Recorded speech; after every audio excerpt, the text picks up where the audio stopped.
Hey guys, how you doing?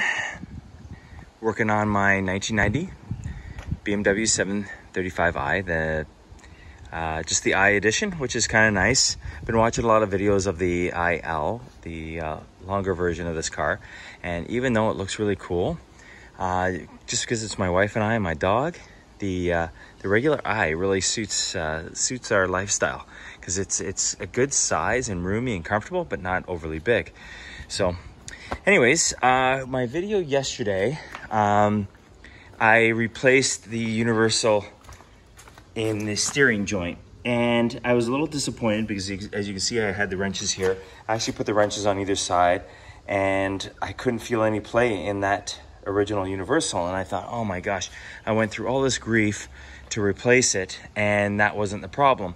Well, one of the guys at work was just saying, well, you're not going to put it under the same stress than actually being mounted on the steering column and turning the wheels. So anyways, drove it to work this morning. It was great. I still had a bit of a shake in the front end, and so I learned something really good today. It cost me $200 to figure it out, but that's okay. Okay, for one thing, after doing the tie rod ends and everything else here, it's always recommended that you take it in for a wheel alignment. Now, I tried to do a kind of a redneck wheel alignment on this thing, and it actually helped quite a bit with the steering wheel shake.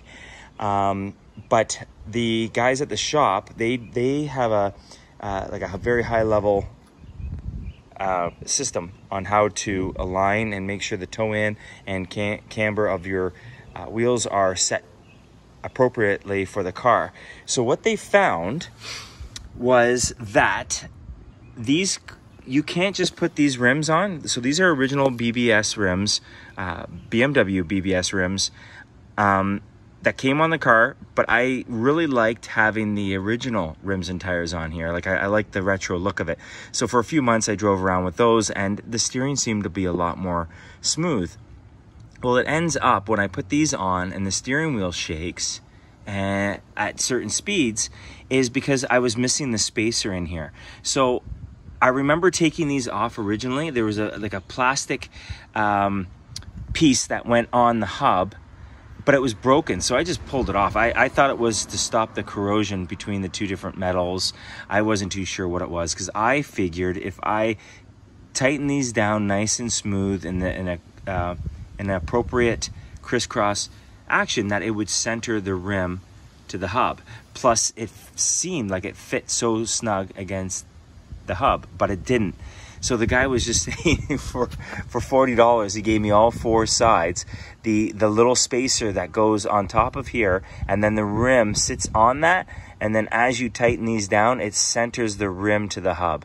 So unbelievable. I drove home tonight and it was just so smooth.